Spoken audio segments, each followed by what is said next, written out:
नमस्कार, next 9 news देख रही हैं आप और मैं हूं आपके साथ प्रज्ञा सिंह। साल 2024 के लोकसभा चुनाव को लेकर जहां एक और बार बार ये सवाल उठ रहा था कि बीएसपी सुप्रीमो मायावती आखिरकार क्या इंडिया गठबंधन में शामिल होंगी। अपने 68वें जन्मदिन जो कि 15 जनवरी को था, जन्मदिन के खास मौके पर मायावती ने इन तमाम अटकलों को विराम लगाते हुए साफ इनकार कर दिया कि वो इंडिया गठबंधन में शामिल नहीं होंगी, जिसकी सबसे बड़ी वजह मायावती ने अखिलेश यादव को बताया कि समाजवादी पार्टी के साथ जो गेस्ट हाउस कांड यहां पर हुआ था, अगर वो ना हुआ होता तो शायद मायावती अखिलेश यादव की पार्टी के साथ गठबंधन कर लेती। अब हर किसी के जहन में ये सवाल उठ रहा है कि आखिरकार ये गेस्ट हाउस कांड क्या था और आखिरकार क्यों बुआ भतीजे के बीच इतनी ज्यादा दूरियां आ गई। आखिरकार ये गेस्ट हाउस कांड क्या है, इसे लेकर अपने दर्द को बयां करते हुए नजर आ रही है पूर्व डीजीपी ओपी सिंह। जी हां, जिनका खास कनेक्शन गेस्ट हाउस कांड से है। उन्होंने अपने दर्द को बताया और ये कहा कि अगर गेस्ट हाउस कांड में जिस तरीके से उनके नाम को उछाला गया, इससे उनकी जिंदगी पर बहुत ही ज्यादा बुरा प्रभाव पड़ा और आज तक वो गेस्ट हाउस कांड के चलते कई मुश्किलों का सामना कर रहे हैं, कई परेशानियों का सामना कर रही है। क्या है ओपी सिंह की कहानी और क्यों गेस्ट हाउस कांड से उनका नाम जुड़ गया, अब आपको विस्तार से बताते हैं। उत्तर प्रदेश के पूर्व पुलिस महानिदेशक ओपी सिंह ने अपने संस्मरण में 1995 के चर्चित लखनऊ गेस्ट हाउस कांड को याद करते हुए लिखा है, इस मामले में उन्हें बिरादरी से बाहर करने के साथ खलनायक बना दिया गया था। इस चर्चित कांड की पीड़िता बसपा सुप्रीमो मायावती ने आरोप लगाया था कि समाजवादी पार्टी के समर्थकों ने उन्हें घेर लिया था। इस दौरान उनके साथ अभद्रता के अलावा जान तक लेने की कोशिश की गई।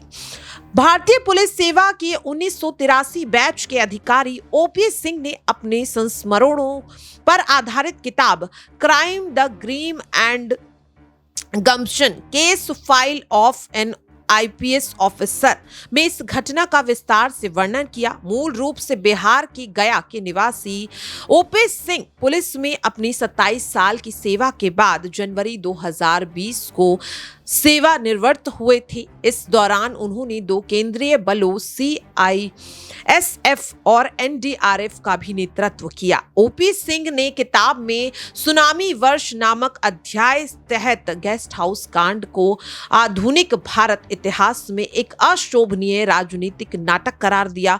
वे लिखते हैं, इस घटना ने न केवल उत्तर प्रदेश की राजनीति को बदल दिया बल्कि देश की राजनीति को भी पूरी तरह से प्रभावित किया।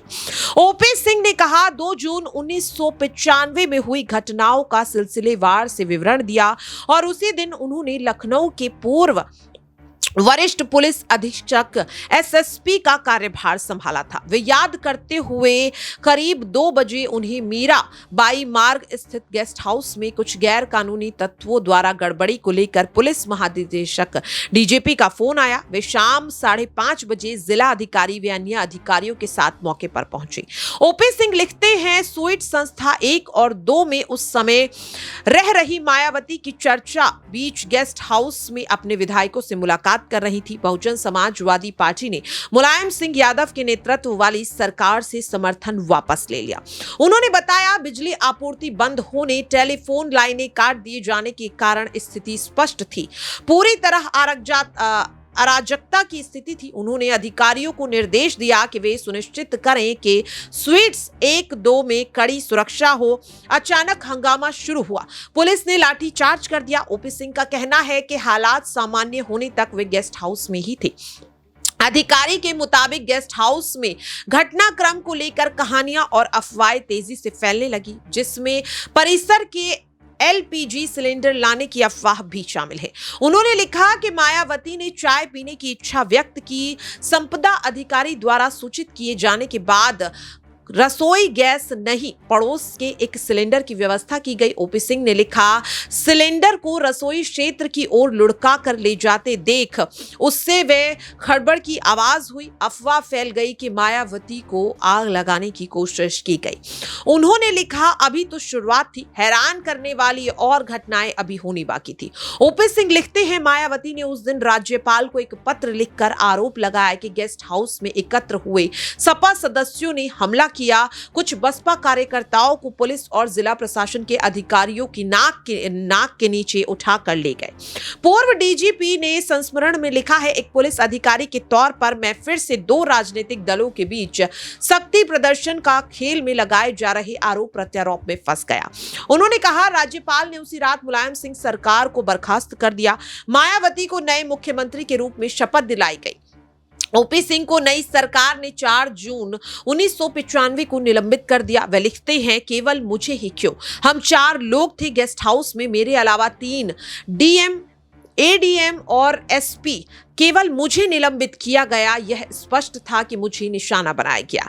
सेना निवृत्त आईपीएस अधिकारी लिखते हैं कि यह उनके कायर वरिष्ठों और सहकर्मियों द्वारा उनके साथ बिरादरी से बाहर किए जाने के व्यवहार की शुरुआत थी। उन्होंने लिखा, एक बार फिर नेताओं से ज्यादा मेरे वरिष्ठों और उनके कायराना व्यवहार ने मुझे निराश किया।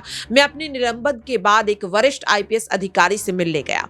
उस समय उनकी भावभंगिता कभी मुझे भूल नहीं सकती। ओपी सिंह बताते हैं, वह अपने कार्यालय में मुझे देखकर परेशान हो गए। उन्होंने ये जताने में कोई कसर नहीं छोड़ी कि मैं बिन बुलाया मेहमान था। उन दिनों मायावती का इतना खौफ था कि कोई भी अधिकारी मेरे साथ दिखना नहीं चाहता था।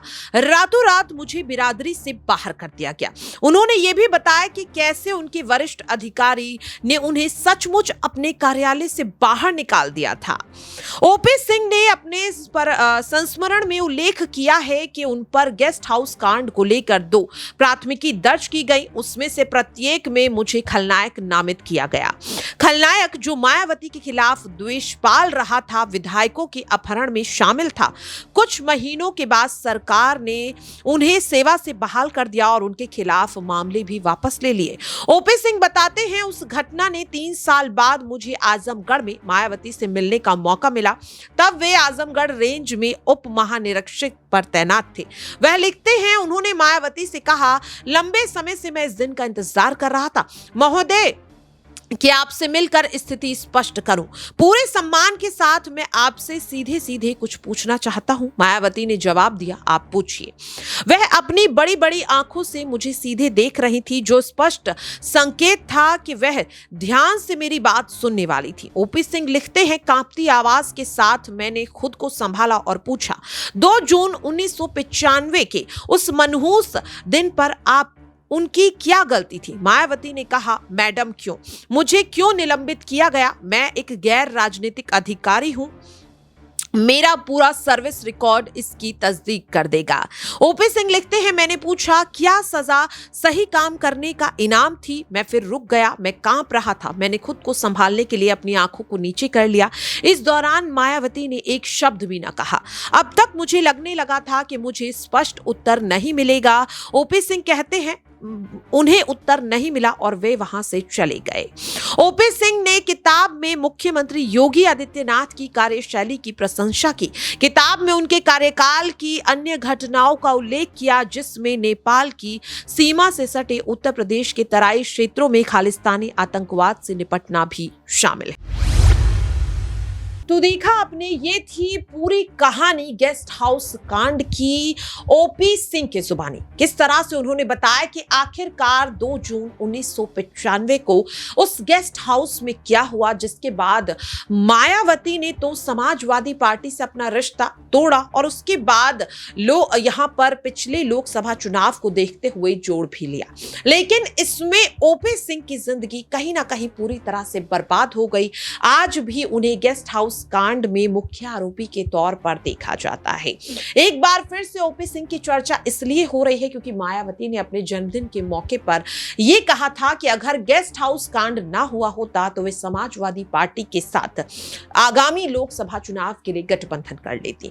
इस पूरे रिपोर्ट को लेकर आपकी क्या राय है, कमेंट बॉक्स में शेयर करना ना भूलें। बाकी की अपडेट्स के लिए आप सभी बने रहिए नेक्स्ट 9 न्यूज।